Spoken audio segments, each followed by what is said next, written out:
From ARUP Laboratories on the campus of the University of Utah, welcome to the LabMind podcast. I'm your host, Dr. Brian Jackson.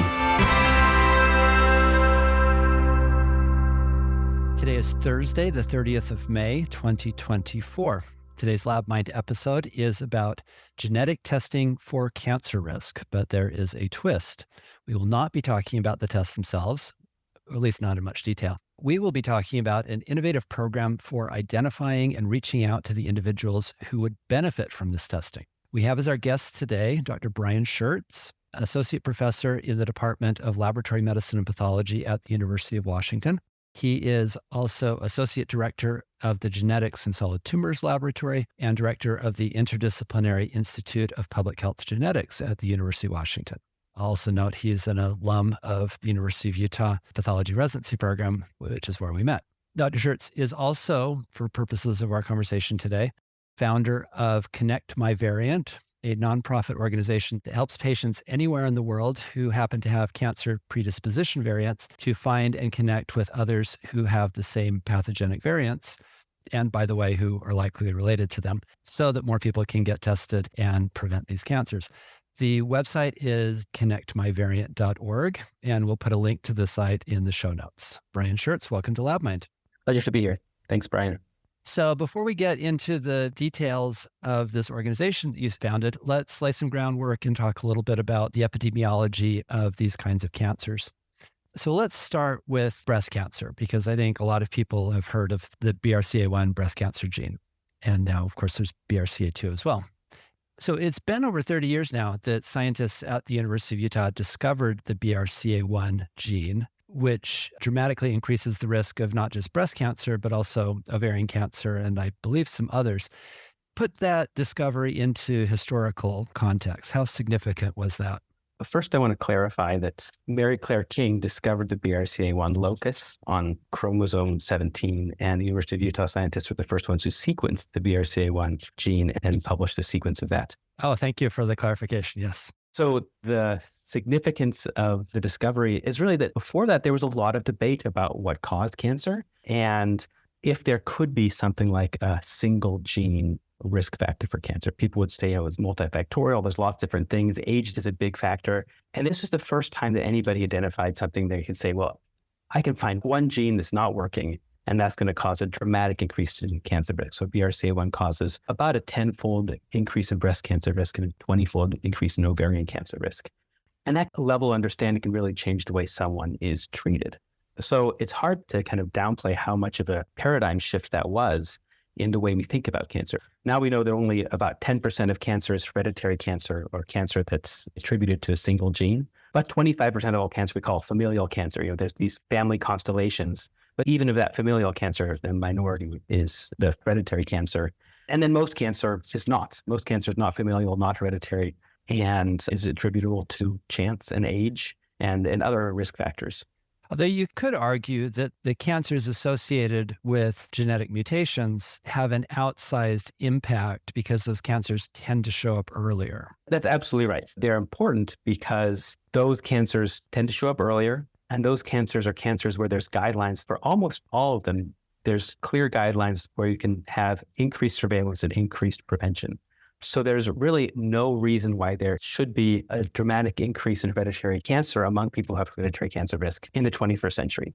In the last 30 years, we figured out how to treat people with BRCA1 and BRCA2 and other hereditary cancerous variants and screen them. And there's additional surgeries that can be performed that reduce the risk of cancer to about the population rate of cancer for those cancers, or sometimes even below the population rate of cancers for those cancers.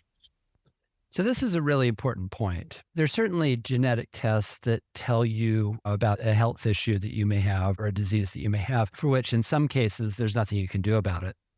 But the ones that we're talking about, particularly breast and colon cancer and ovarian cancer, there are things that you can do to prevent those cancer risks. So the point that you just made, I think, is a really key one.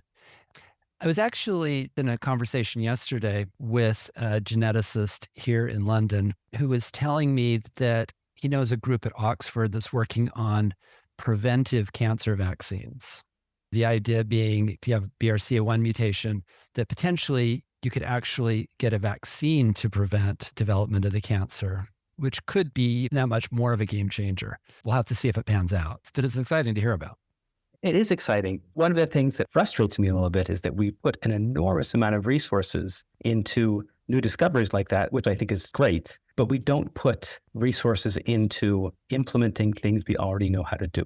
So in as much as that group is saying there's all these people with our BRCA2 pathogenic variants who shouldn't get cancer and we can have a vaccine to prevent that cancer, they're more or less saying, the ways we've already shown to prevent cancer have failed, not because they don't work, but because our healthcare system isn't good enough to be able to treat families and do education among families and do outreach among individuals so that we can identify those individuals.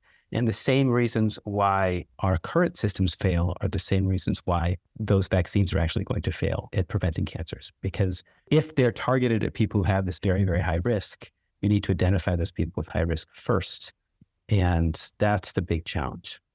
Right. So here's a mystery that I've wondered about. Cancer screening, for reasons that somewhat escape me, but partially I think I understand it. But cancer screening is incredibly popular, at least in the US and the UK and probably some other parts of the world as well. There have been enormous public health campaigns and charity-funded education campaigns around things like colonoscopy and mammography. It's built into quality measures. So there's this enormous effort and desire for people to get cancer screening, even though cancer screening has a much more modest benefit when you apply it across the board to everyone than most people think. But what you're talking about, which is getting tested for genetic predisposition to cancer, has potentially a much higher impact.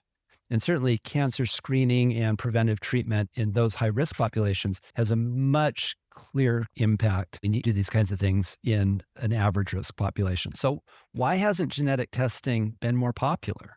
Has it been too expensive? That's a great question. I wish I knew the answer to that. And there are even pushes now to do screening for BRCA1, BRCA2. There's about 24 other genes that are associated with single gene cancer risk that causes more than 5-fold increased risk of a common cancer. Lynch syndrome's the most common one for colon and endometrial cancer. And there's several for other colon cancers and other common cancers. So there's been a push to say, well, why don't we just screen everyone in the population for these? And those could be effective, but would be very, very expensive to do genetic testing on everyone, even with the lowest cost genetic testing that's available now. What I'm talking about and what our organization's involved in is something that's a little bit different. And here I have to introduce what's called cascade screening.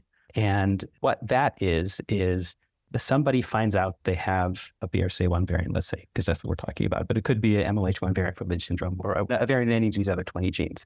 And they usually find out about that because they already have cancer. 90% of the time when I diagnose somebody with the BRCA1 variant, that's the type of genetic testing I do with a molecular pathologist, 90% of the time they already have cancer.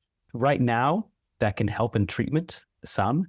It can help direct treatment, but that's only in the last 10 years that they've been able to do that. And we've been doing testing for this for 30 years. The reason to find out about that person having a BRCA1 variant is because they can tell their family members. And so the concept is that that person can tell their siblings, and their siblings can tell their children, so their nieces and nephews, or they could tell their parents, and their parents can tell their aunts and uncles, and that whichever of their parents test positive. And if somebody tests positive, then they should be having their children and their siblings get tested. If somebody tests negative, then the children don't need to be tested for that specific variant. And so you can do very targeted testing for a specific variant once you know it in the family. And that reduces the cost a lot. And it also dramatically increases the yield. Instead of 1% of the general population testing positive for one of these genes, you have a 50% chance that relative is going to get tested. Or if a parent's deceased and you're going on to the kind of aunts, uncles, and cousins, then it could be a 25% chance. So extremely cost effective. Extremely cost effective in that setting. You lower the cost and increase the yield, and both of those dramatically increase the cost effectiveness. And it's called cascade screening because you're supposed to cascade from one person to the other person. It's something that I think hasn't picked up because it's easy for academics like you or I to say, let's think of something we can implement in the general population. And it's easy to test things in the general population. It's much more challenging to implement things on a family level. And especially in the United States, our healthcare system is really an individual-focused system. There's not a lot that we do with families. Once you get out of OB-GYN, or specifically OB care, when you've got a mother and a child or pediatrics, then we really don't do much when it comes to families. All of these cancers are adult onset cancers. So usually we're working with adults and their relatives are adults. And the American College of Medical Genetics doesn't recommend testing children right now. And so working with adult medicine and families of adults, things that our healthcare system really doesn't think about. There has been a lot of research on this, and the research has consistently proven over and over again that this is one of the most cost-effective interventions in terms of prevention. It's a CDC public health priority to test for Lynch syndrome, BRCA1, BRCA2, and hereditary hypercholesterolemia. So the data is there. It's the implementation that becomes challenging. Well, let's talk about that data for a minute. 90% of the time, a patient who finds out they have one of these mutations already has cancer, which means that it's too late for that individual to prevent that cancer. That's correct. And that's a failure in our public health system. This is an instance where there's somebody who had a risk that led to their cancer, and we know how to address that risk. We have guidelines that show how somebody can get genetic testing. We have guidelines that show somebody who knows about that risk can get prevention and prevent really almost all breast cancer. Not all, but there's still some breast cancer that happens because surgery is incomplete or because screening is incomplete. But that's a cancer that didn't have to happen. And I hear stories about this all the time. Just yesterday, I got an email from one of the people who's participating in connectmyvariant, who's been really wonderful at reaching out to all of the relatives they can find and expanding their pedigree. And they had reached out to a distant cousin and said, hey, I think one of your grandparents has this and you really should consider getting testing. And for me, a really tragic email to see because this person had texted the person who was participating in connectmyvariant and said, I should have listened to you 2 years ago because if I had, I wouldn't have the cancer that I have now. And it said, I hate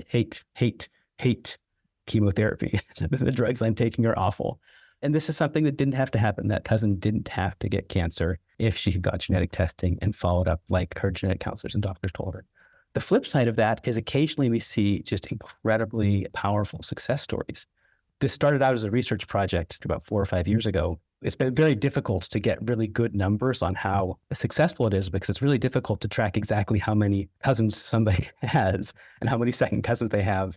And this was somebody who'd found somebody on Ancestry that they traced back to the same ancestor that had their specific variant. And they reached out to them and said, hey, you should get testing. And that person didn't hear back from that person. And the study ended. A year later, we get this email from this person saying, hey, the study ended. I know I haven't had contact with you, but I have to tell you this. This person that I reached out to never got back to me, but I just heard back from them. They said they got genetic testing, happened to have the pathogenic BRCA1 variant that was in that family. And they got their ovaries out because they were done having kids and there was cancer in their ovaries. And they were like, thank you so much. I got them out on time because I did the genetic testing. And if I hadn't done it like within that year, then that person would have had ovarian cancer. So we see phenomenal success stories and the unfortunate stories, and that's what motivates us. That's what motivates me. You mentioned insurance a few minutes ago. What's your understanding about insurance coverage for this kind of genetic testing? Either if you have a known family history or alternatively if you don't. If you have a known family history of cancer, then you really should talk to your genetic counselor or talk to another genetics provider, and they can go through your history and say, do you have enough family history to qualify for genetic testing or not? And there's some guidelines that insurance companies have about what is enough family history.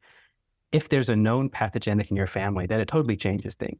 If you know about it and you're trying to help your family members, and this is one of the things that I've educated a lot of patients about, is that your family members need a copy of your genetic test report and they need a copy of a pedigree, the family history to show how they're related.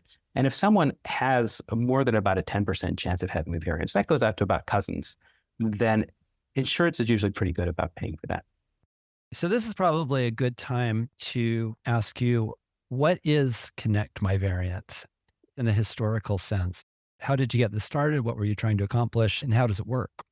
connectmyvariant is a 501c3 nonprofit organization, but it started out when I was doing a lot of research with other people at the University of Washington, Liz Swisher and Deb Bowen, and we were trying to figure out how to improve family outreach for hereditary cancer risk. And the data shows that only about 30% of first-degree relatives end up getting genetic testing within about a year. And there's several papers that have shown over and over again that that's what happens. There's a few things that can do to improve that a little bit, but not budget a whole lot. So do you think that's because the communication's not happening? It's because the communication is not happening. And part of it's also because our health system doesn't have any way to educate people longitudinally. And so you have a genetic counselor who has a 30-minute visit or maybe an hour-long visit and is spending most of that telling somebody about their diagnosis, helping them deal with this kind of new genetic thing, which is difficult for people to understand, and understanding how they got it, what it means for their current treatment. Oftentimes they're going through cancer treatment at the time. So there's a lot of planning on what that means for their specific cancer treatment. And then spending the last 10 minutes maybe of their visit saying you should tell your family members and coaching them on how to talk to their family members. And our genetic counselors do a phenomenal job in the time they're given and the resources they're given, but insurance doesn't reimburse any other follow-up visits. And so there are some genetic counselors who on their own time do some family outreach, but that's challenging for someone to do if it's not part of their job. Again and again, I've spoken with genetic counselors who say, I'd love to do this, but my boss is telling me I can't spend time doing this. It's not what we get paid for. It's not what we get reimbursed for. So patients are pretty much left to do it on their own. And there's some who intuitively get it and start reaching out to everyone that they know and continue that for sometimes 2 or 3 or 4 or 5 years. We have a master's student who did a research project interviewing connectmyvariant participants to see how long it took them to family outreach. And it really was something that extended out for multiple years. And there's some people who have a harder time with that and don't intuitively understand that or don't have so many resources. And it just kind of drops off their radar. If they're going through cancer treatment, they're sometimes going through a lot. We saw that the healthcare system really isn't handling it that well. There's a few other things that motivated the initial research project. One was a separate research project that was screening for Lynch syndrome in everyone who had colon cancer in Central Ohio. It was conducted by Heather Hampel and Rachel Perlman, who were 2 genetic counselors there. And we did some haplotype analysis of their families and found that if 2 people had the exact same mutation, then there's a 90% chance they have a common ancestor. And that's something that was really interesting. Wow. So we're identifying these distant cousins who don't know their cousins. And it's not 100%, but 90% chance is pretty high. And then the other thing I saw was that there was one extremely rare variant no one had ever seen before that we saw in one patient who was from a small town in Ohio. And then there was another one in that same small town, the same region in Ohio. And Rachel Perlman said, what are the odds? This is unique variants. And borrowed her mother's ancestry account. And with the research permission, found out that they were third cousins. And from those third cousins, she found out over the next few years, she found out there was over 100 individuals who ended up getting tested, and over half of those ended up tested positive. And so just because these third cousins were connected, many, many, many people benefited from understanding about their colon and endometrial cancer risk. I asked Mary Claire King, have you seen anything like that? And she made an unpublished list of a dozen different families with second cousins that she connected and a few third cousins she connected. And then she saw the same thing. Families are very different, so they're different sizes, but a lot of relatives get identified when you connect cousins. So I asked, why is anybody doing this as a public health initiative? And so we got some research funding from the Broman Beatty Institute, which is a foundation here at the University of Washington. And we said to everyone, hey, if you have a pathogenic variant, let us know. We'll introduce you to other people who have that pathogenic variant if you'd like to be introduced to them. In terms of finding second and third cousins, it was a phenomenal failure. We only had about 100 people sign up in the first year, and only a few of them had the same variants as other people because there's thousands of different variants out there. So about a third of the people we had found somebody else with their variants, but sometimes these variants are 200, 300, 400 years old. So finding common ancestors can be challenging.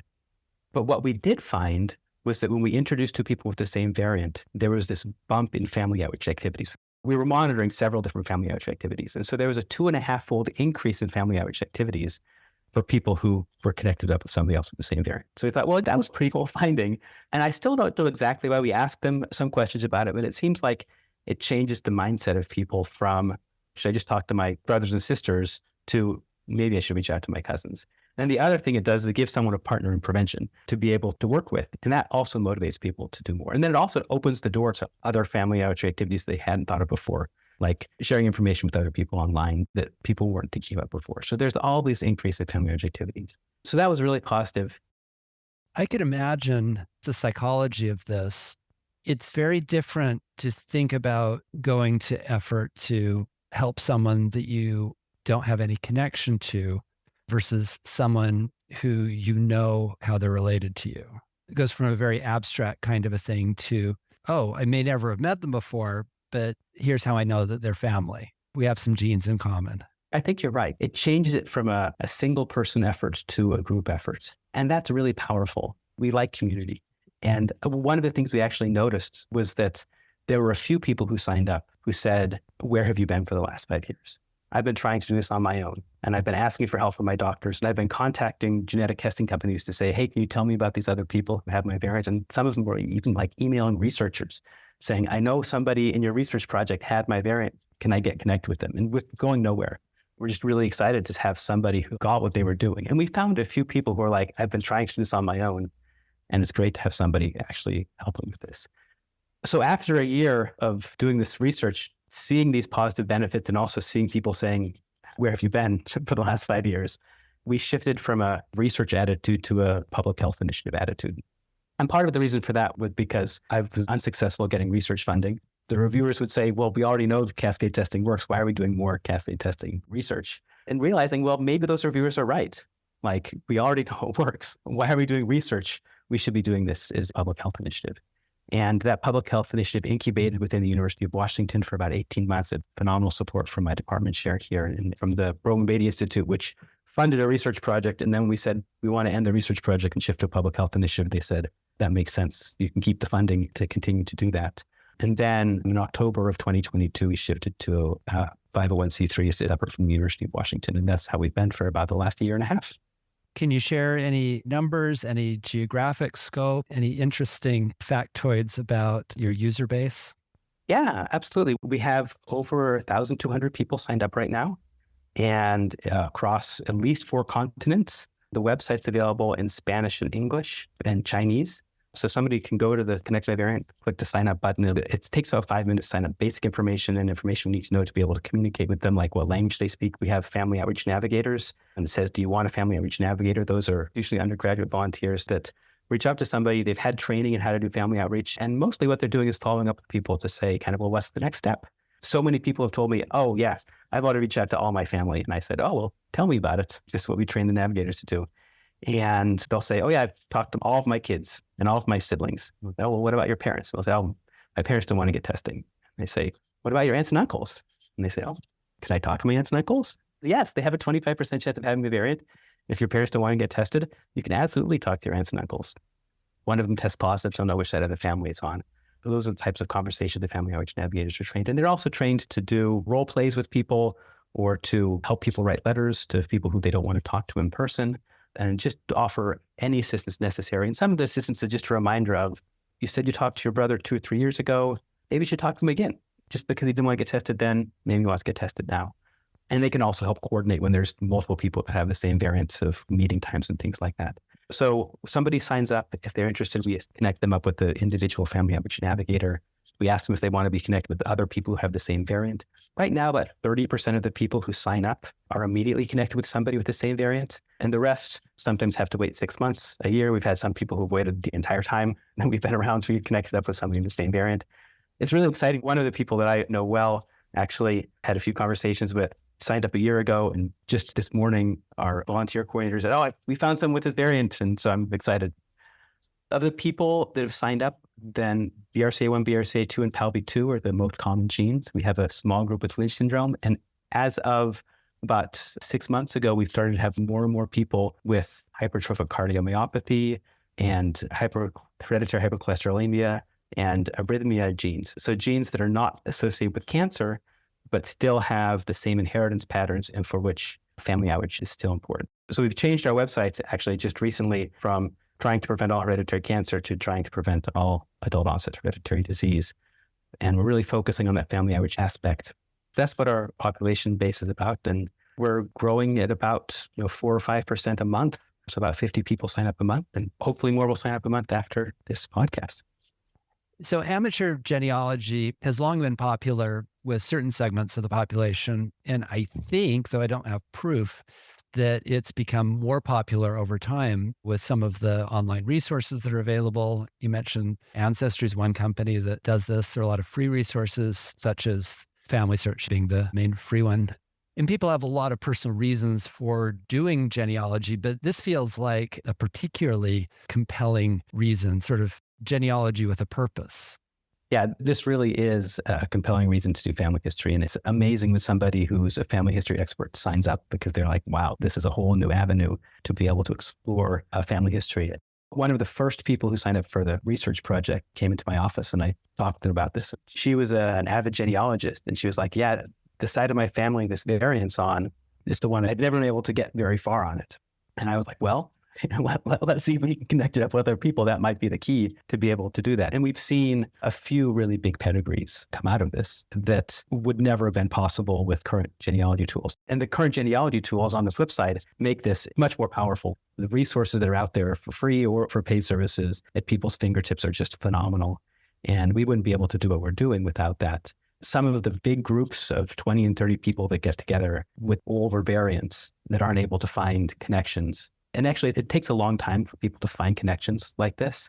Some of them will do Ancestry or MyHeritage DNA testing or 23andMe DNA testing, and they'll use that to triangulate other descendants of presumably the common ancestor that had the variant, and then use those trees to help navigate back. So usually that's when we get the BYU Center for Family History and Genealogy involved to help with that. But it's really a powerful and fun and amazing genealogy puzzle that some of these bigger groups are solving.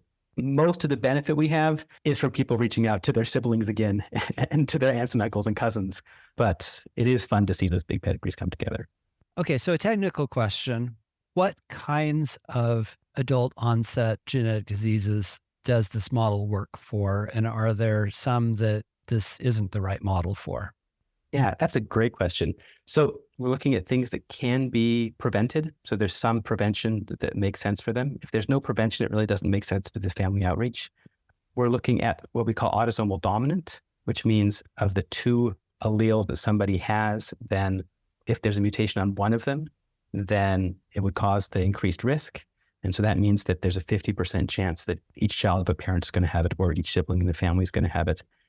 It doesn't really work well for recessive diseases. That means you have to have two copies that aren't working. Because in recessive diseases, it's really just the siblings that are at high risk. And once you get out further, there's not the same risk. So things like cystic fibrosis and some of the other conditions that are screened for on prenatal testing, this doesn't really apply to those kinds of things. That's right. And in prenatal testing, actually something that we do quite well in the United States and in many other countries in the world. And so prenatal screening is the way to go for recessive diseases. We do well once someone gets pregnant. There's not as much screening before someone gets pregnant, which is actually what it would be ideal. But that's another story, I guess. That's another story, yes. What kind of funding needs do you have, and how do you see that playing out?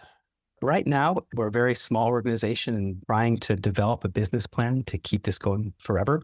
Of course, we accept donations and we're looking for grants all the time. But what we're really trying to do is integrate with the healthcare system. So we're looking for healthcare system partners that are willing to have their own connectmyvariant portal that allows their patients to sign up for a connectmyvariant so that we can help them manage their patients. And they sign up independently so we can cover all the HIPAA bases, signing up independently, consenting independently to be getting all this assistance. But we want health partners that are invested in prevention really get the benefit from this. There is a revenue in the healthcare system from prevention. There's colonoscopies, there's breast surgeries, there's breast MRIs, there's several gynecological surgeries. So there is revenue in prevention. And over the long run, it's cost effective or cost savings because those cancers don't happen. And so what we hope is that the health systems that are forward-looking, that value prevention, will want to partner with us and help support the family outreach for their specific patients. Specifically, we're targeting gastroenterology clinics right now because Lynch syndrome is a scenario where the gastroenterologists become the primary care physicians in the kind of patient homes for patients with Lynch syndrome because they're doing a colonoscopy every year on individuals. That's very effective at preventing the colon cancer due to Lynch syndrome. Occasionally, those individuals need an upper endoscopy. Then that's bringing revenue into the gastroenterology clinics. And so we want to partner with those clinics to really kind of have this vision of saying only 10% of people with Lynch syndrome know about Lynch syndrome.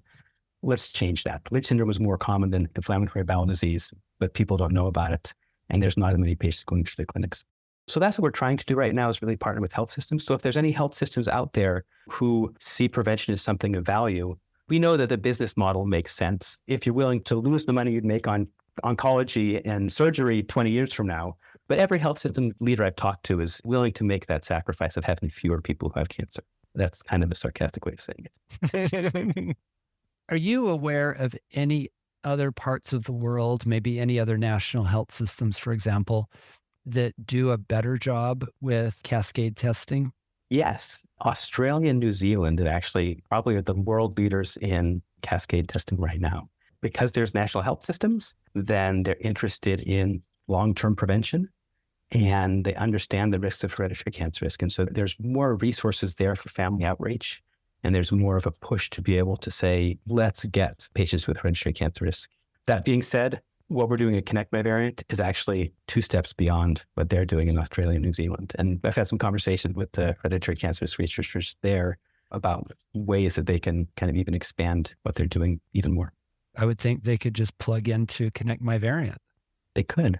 So what's different about New Zealand and Australia? Is this mainly a cultural difference? Is this mainly a structural or health system difference? What do you think? I think it's a health system difference. With a single health system and a single payer that's in a health system that's interested in prevention long-term, and that really makes the difference. And there's other universal health systems as well in the UK and Canada that actually aren't doing as good as Australia and New Zealand because of the way their health system is set up and what the priorities are. I would think that the National Health Service in Britain would love this. I wonder if there's a way to find out who to contact. I think they're just underfunded. And so they're dealing with bigger issues. Okay. So if any of the listeners works for a granting agency, obviously you would encourage them to reach out to you and talk about funding. Absolutely. If any of the listeners has a pathogenic variant in one of these genes or has a family member with a pathogenic variant in one of these genes, what should they do? How do they sign up?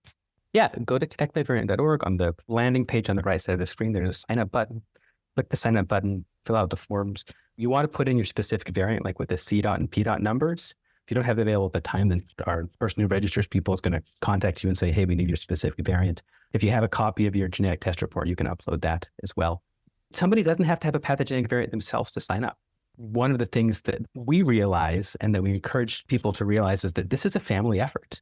If you tested negative for the variant in your family, you can still help with family outreach. I give the example of one sister tests positive, their brother tests negative, and who loves their aunts and uncles more?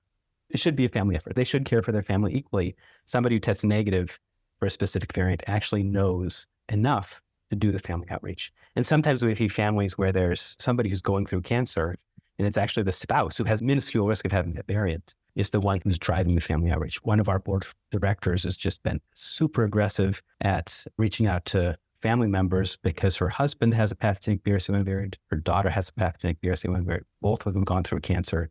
She doesn't want anything else to go through that cancer. And so she's been reaching out to her husband's first cousins, second cousins, and then trying to find other people with that variant. And there's no cost to the patients or the family members? There's no cost to the patients. We started out with a really strong equity and inclusion mission. We want to make sure that no one has a preventable hereditary disease. That really means starting from the very beginning and saying who's the least likely to get genetic testing, who's the least likely to have the resources to be able to have time to do family outreach. Our commitment is to make this free for patients forever. So if the people want to donate, they're welcome to. Every service is free for patients. So anyone in a family with one of these variants should go on the website, should sign up, and your program will sort of steer them from there, correct? That's right. All right. Well, Brian Schertz, thank you so much. I'd love to get you back on for a follow-up next time you meet another milestone in expanding this program and have some more data to share with us. Really appreciate hearing about this novel approach that has a really strong and compelling public health impact. Brian Jackson, it's been a pleasure to be on LabMind. I really appreciate the interview. LabMind is sponsored by ARUP Laboratories, a not-for-profit enterprise of the University of Utah and its Department of Pathology. Our producer is Cherie Peterson, with audio engineering by Isaac Acosta Alvarez. You can also find other LabMind episodes at arup.utah.edu, along with an extensive video lecture library providing free CME and CE credits for medical and laboratory professionals. Subscribe to LabMind on Apple Podcasts, Spotify, or your other favorite podcast app. And please leave a rating and review in order to help others find the podcast.